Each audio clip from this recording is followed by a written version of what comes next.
We have all heard the saying that life is what you make it, that every decision you make can alter your future.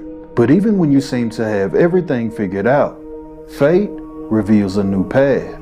It's a constant reminder that fate will never submit to your will.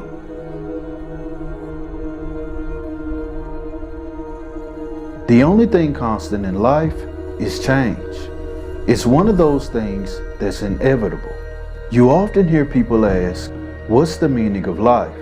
The true meaning of your existence. It's one of those questions that will forever be debated, but never have a definitive answer.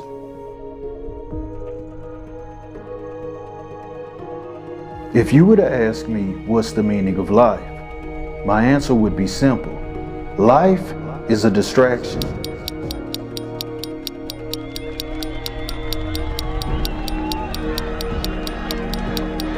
A mere smokescreen that shields you from the thoughts and fears of death.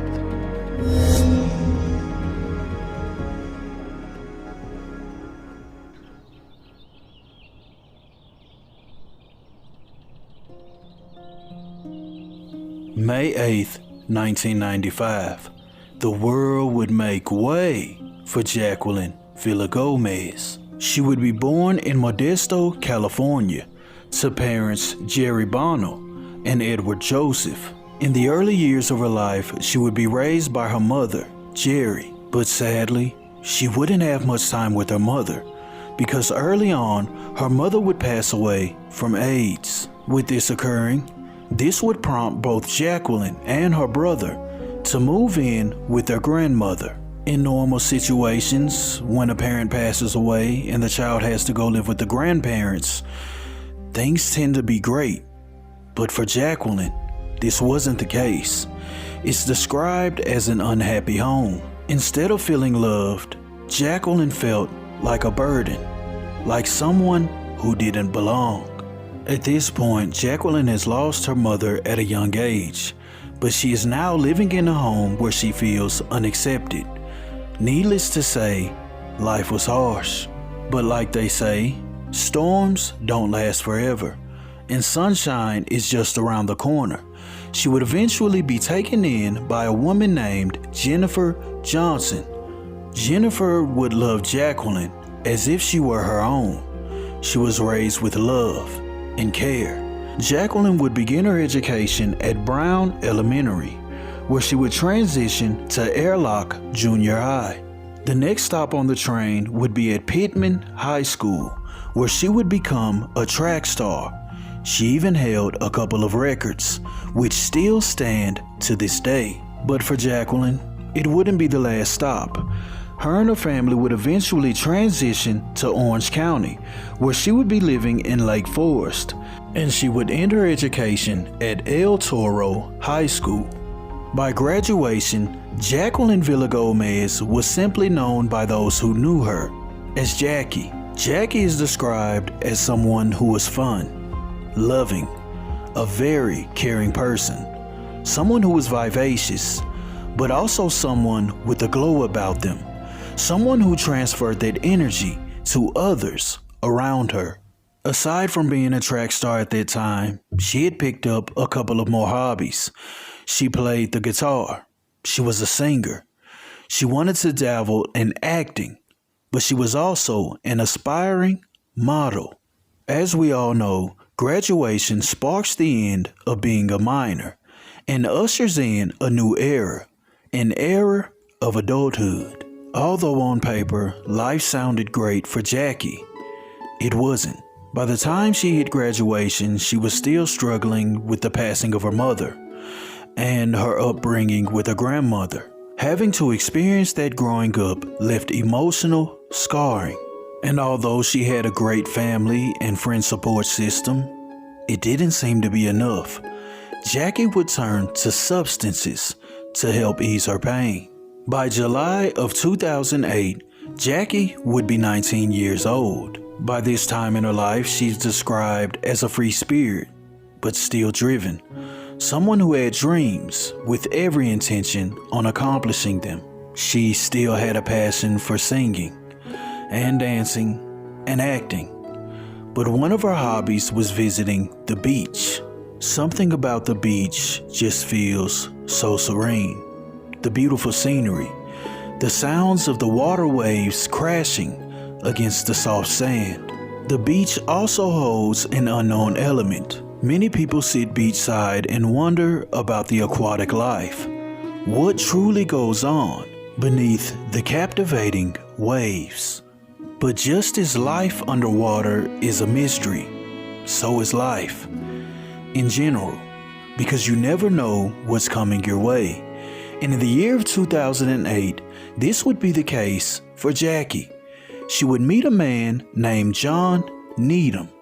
By all accounts, John Needum was a decorated war veteran, a soldier who had joined the army in the year of 2006. And in that same year, he would be deployed to Baghdad, Iraq. He would spend about a year in Iraq before being sent home. But upon coming home, he would be diagnosed with PTSD. After spending a short amount of time at home, by July of 2008, he would be given a medical discharge. He was officially released from his active duty. Being released from active duty was hard for John, because after all, he had put his life on the line and wanted to continue his service. But after being discharged, he was now faced with the question of what's next. What's to come in my life? 2 months after his medical discharge, fate would allow John to meet Jackie. At this point in both of their lives, they were broken. Jackie was struggling on and off with addiction, and John was also an alcoholic. But that wasn't the only problem. Due to him being diagnosed with a mental disorder, he was also prescribed medicine, which he would often take with the alcohol. But although both Jackie and John were struggling with their own problems, they managed to find common ground. John himself was also a player of the guitar, and he also loved the beach. Shortly after meeting, Jackie and John would both bond over their traumatic experiences, and they would decide to move in together. Jackie and John would decide to move in with John's father. Needless to say, with John's condition, John's father was totally against this. He felt like his son had a lot of issues that he needed to work through, and being in a relationship right now, at least a live-in type situation, just wasn't a right fit. But like any parent, he didn't want to stand in the way of his son's happiness, so he allowed it. Life for Jackie and John living under the roof of John's father was at the least tumultuous. John was still taking medication with alcohol, and Jackie had her own problems. So by September 1st of 2008, John's father would decide that Jacqwelyn needed to go. Although John's father decided that Jackie needed to move out, he was giving her a little time to get her things together. They were going to give her a little money to go to a hotel. So for now, Jackie would remain in the home with both John and John's father. The same day, on September 1st of 2008, both John and Jackie would be captured on surveillance at a local liquor store, purchasing vodka. At this time, it seems like they were sharing their last drink before Jackie moves out. That night for Jackie and John was the usual. They would drink, and then they would get into an argument. During this argument, Jackie would agree to finally move out, but she was ready to go then. This was in the early morning hours of September 2nd of 2008, or what some may refer to as late night. So, Jackie packs a few of her things, and she's headed out of the door. But on her way out of the door, she would notice that John's ex-girlfriend was entering the residence. John's ex-girlfriend was named Renee, and when Jackie saw that Renee was going inside of the home, and she too went back inside of the home. After Jackie entered inside of the home, both her and Renee began arguing, but then this argument would turn physical. Renee describes the experience as Jackie being off the hinge and putting her hands on her. Renee says that John had restrained Jackie while she was able to get away and call 911. After calling the authorities, Renee would immediately leave. She wouldn't stay on the scene, and by the time the authorities arrived to the home, they would get more than they bargained for. Upon entering the residence, they would find John sitting down, crying, and covered in blood. Alongside of John, they would discover the body of Jacqwelyn Villagomez. At this time, she is unresponsive, but she was alive. She would immediately be rushed to the local hospital, but sadly, Jacqwelyn Villagomez wouldn't survive this altercation. She would be pronounced deceased.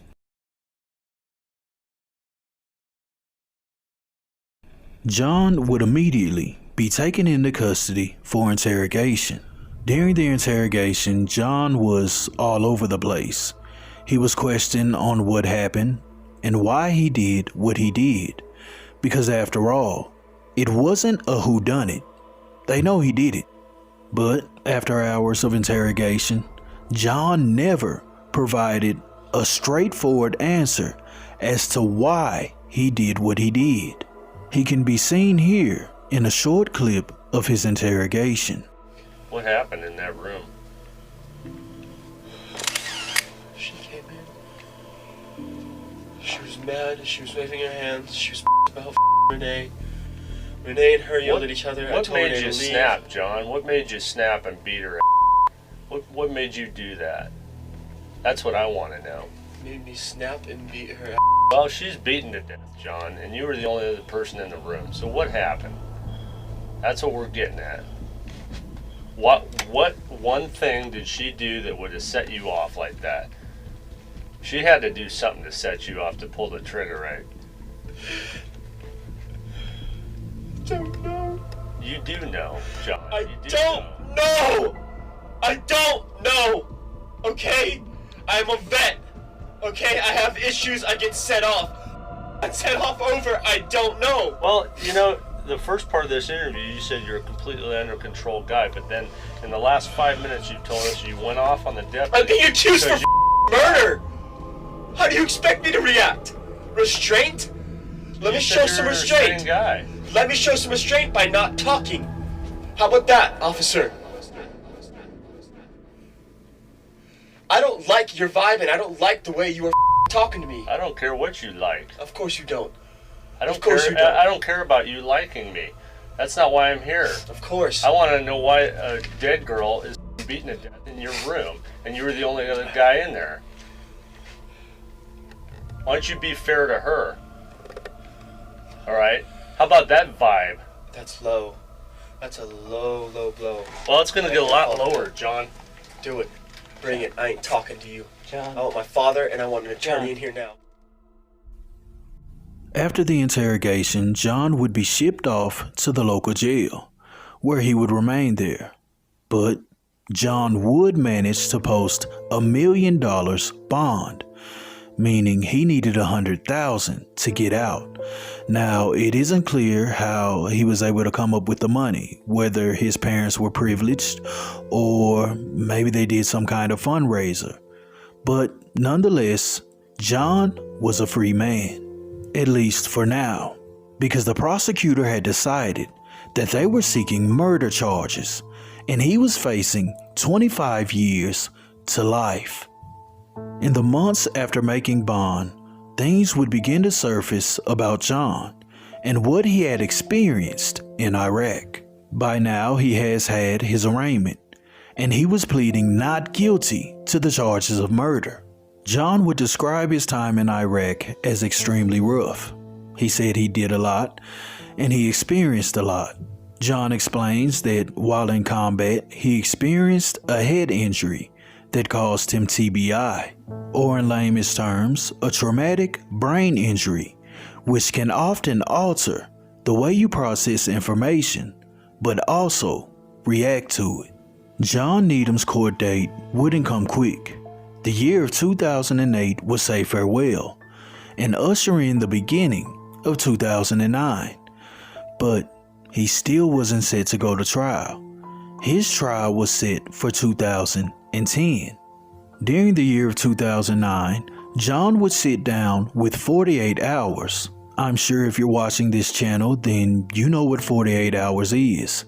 It's a show similar to Dateline, so there's no need to go into the background of it. During his appearance, both him and his father would detail all of his traumatic experiences while he was in Iraq. During this episode, John would describe that he was trained to neutralize a threat, even if it was someone he loved, which means at this point he was aiming towards self-defense. They would claim that his cocktail of medications mixed with his PTSD was a direct cause for why he reacted the way he reacted, and essentially took the life of Jacqwelyn Villagomez. After this airing, a lot of people would side with John and say that his condition was a trigger, and a lot of people believed it was the military's fault. Not per se exactly their fault, but they were a contributing factor. Another thing that was alarming is that between the years of 2005 and 2008, 14 people, including John Needum, were charged with either homicide or attempted homicide. These were all people that belonged in John's unit. But although John had managed to gain the sympathy of others, he was still facing trial, which was heading towards his way. But in the year of 2010, things would take a drastic turn, and John Needum would never see his day in court. February 19th, 2010. On this day, John would be at the home of his mother, recovering from surgery.